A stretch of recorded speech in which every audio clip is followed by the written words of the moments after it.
Grupos criminosos estão se apoderando de aldeias indígenas para invadir terras produtivas e extorquir dinheiro de seus donos. Esse é, sem dúvidas, mais um efeito do retorno do PT ao poder. Este é o Visão Libertária, sua fonte de informações descentralizadas e distribuídas. De uns tempos para cá, a Bahia se tornou cenário de toda sorte de crimes violentos. Nos últimos meses, uma verdadeira onda de criminalidade tem castigado o povo baiano, em muitos casos com verdadeiras crueldades sendo cometidas contra pessoas inocentes. Precisamos frisar que, há 16 anos, a Bahia vem sendo governada de forma ininterrupta por membros do Partido dos Trabalhadores. Se esses dois fatos possuem ou não alguma correlação, deixo para você deduzir. Porém, uma nova modalidade de crime tem se alastrado pelo Estado, principalmente na região sul. De acordo com o presidente da Associação do Agronegócio do Extremo Sul da Bahia, grupos criminosos têm se passado por lideranças indígenas para promover a invasão de propriedades rurais produtivas. Das 200 fazendas cadastradas pela associação, 40 já foram invadidas e permanecem nessa situação até o momento, sendo que outras 20 estão sob constante ameaça dos criminosos. Temos acompanhado recentemente as notícias a respeito do ingresso de facções criminosas na Bahia, com especial destaque para o Comando Vermelho, oriundo do Rio de Janeiro. A verdade, porém, é que o estado nordestino tem se mostrado uma oportunidade de negócios criminosos que vão muito além do tráfico de drogas. A invasão de terras produtivas é, no fim das contas, uma prática altamente lucrativa para os bandidos que têm chegado à região. O modus operandi desses criminosos é bastante simples. Os bandidos se embrenham nas aldeias indígenas, estabelecendo contato com os índios e assumindo a liderança local. Muitos desses meliantes já adotaram o nome de caciques para reforçar a ideia equivocada de que eles pertencem às aldeias e são seus legítimos representantes. Essa situação tem sido mais intensa nas aldeias pataxós. De forma geral, essa é uma estratégia muito vantajosa para os bandidos. Afinal de contas, apenas a Polícia Federal tem autorização para entrar nas aldeias indígenas. Ou seja, cada vez mais traficantes e outros criminosos se refugiam nessas aldeias, de onde passam a coordenar ataques violentos contra os fazendeiros da região. Esses grupos de bandido invadem terras produtivas, praticam extorsão e ameaçam os proprietários. Em fazendas menores, os criminosos invadem as terras, portando armas de fogo de grosso calibre, dando 24 horas para que os donos saiam no terreno. Já em fazendas maiores, os bandidos cobram até R$50 mil dos proprietários para não invadir as terras. Tragicamente, esse fenômeno tem se espalhado cada vez mais. As invasões se tornaram mais frequentes a partir do início deste ano. E, mais uma vez, precisamos colocar no debate o papel do PT nessa história. Foi só o Lula voltar à presidência da República que facções criminosas e invasores de terra saíram do armário e perderam um pouco de vergonha que ainda tinham. O pior é que, de acordo com a associação citada anteriormente, o atual governo estadual, do petista Jerônimo Rodrigues, faz vista grossa a essa situação.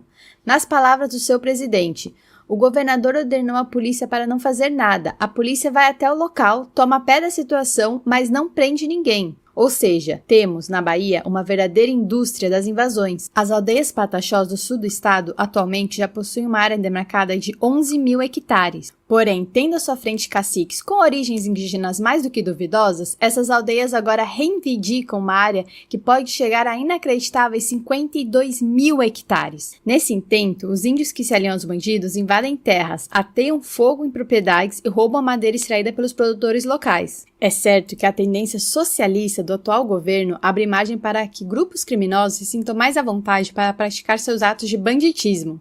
Afinal de contas, o próprio presidente da República já relativizou o roubo, além de ter, como se sabe, um vínculo de décadas com o MST. Isso sem levar em conta o suposto diálogo cabuloso que o partido tem com determinada facção criminosa.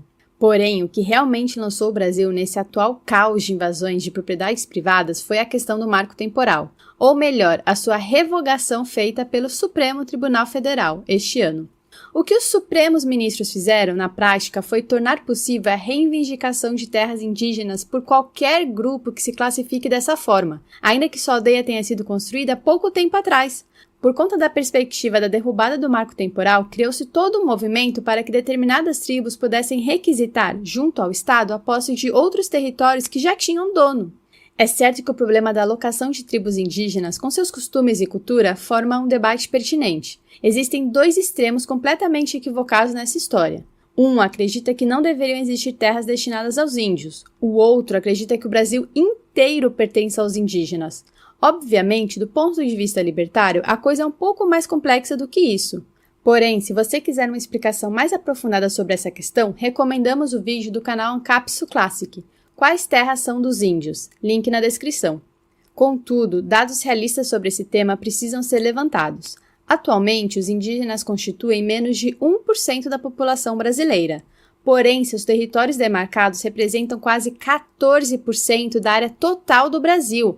São quase 1 milhão de quilômetros quadrados, somando todas as 763 áreas já catalogadas pela FUNAI. Isso supera o território da França e da Inglaterra somados. Porém, existem ainda outras 490 áreas supostamente indígenas que estão em discussão, cuja concessão pode ser facilitada por conta da decisão do STF. Imagina o quanto a área total indígena vai aumentar se isso acontecer. É por isso que a reivindicação de terras supostamente ligadas aos índios do passado se tornou um excelente negócio, uma atividade criminosa altamente lucrativa.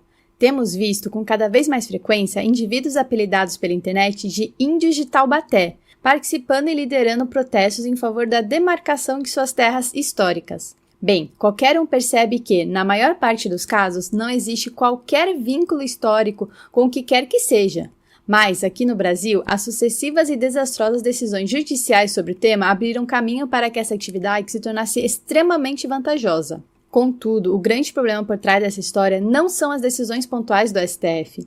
Estamos falando de um problema que acompanha o Brasil há muito tempo e que foi consolidado em nossa Constituição Federal, a relativização da propriedade privada.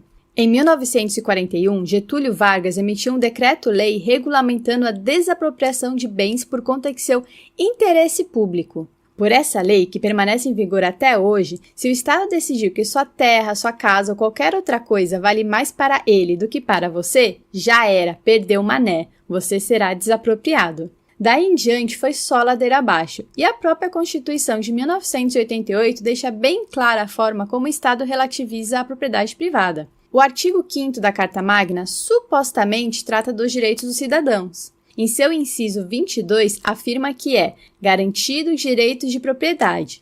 Até aí tudo bem, mas logo no inciso seguinte, nós lemos que a propriedade atenderá à sua função social. Aí a palhaçada começa e o Estado termina por dar margem para relativizar o conceito de propriedade privada.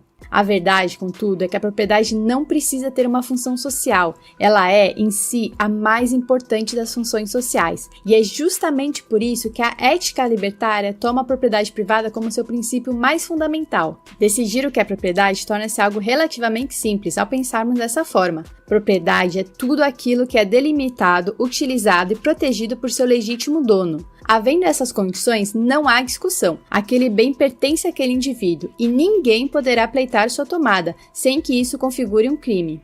O que vemos mais uma vez, portanto, é o Estado violando os direitos fundamentais dos indivíduos e permitindo a criação de todo um sistema criminoso por conta disso. A relativização da propriedade privada se tornou um excelente negócio para grupos criminosos. Agora, bandidos se apropriam de aldeias indígenas para praticar extorsões, ameaças com armas de fogo e depredação da propriedade alheia para lucrar alto nessa história. De quem é a culpa maior nesse caso? Obviamente, do próprio Estado, que não apenas evita combater esse tipo de ação, como ainda incentiva com suas leis e decisões judiciais perversas. Infelizmente, com o governo PT no poder, a tendência é que essas coisas apenas piorem, como tem piorado, inclusive. Invasões de terra se tornarão cada vez mais comuns, tanto por parte do famigerado MST, aliado do Lula, quanto de outros grupos igualmente criminosos. No centro de tudo isso está a relativização da propriedade privada, que é a maior praga estatal, no final das contas. Quando esse tipo de mentalidade é adotada, a tendência é que as relações sociais se deteriorem, a bandidagem impere e os conceitos mais fundamentais da vida e da convivência humana sejam definitivamente esquecidos. Obrigada por sua audiência. Este artigo foi escrito por Quintessência, revisado por JJ Liber e narrado por mim, Catarina. Se você gostou do vídeo, compartilhe em suas redes sociais. Caso deseje ser avisado de outros vídeos, inscreva-se no canal e depois clique no botão da campainha. Escreva artigos você também. Acesse visãolibertaria.com. Até a próxima!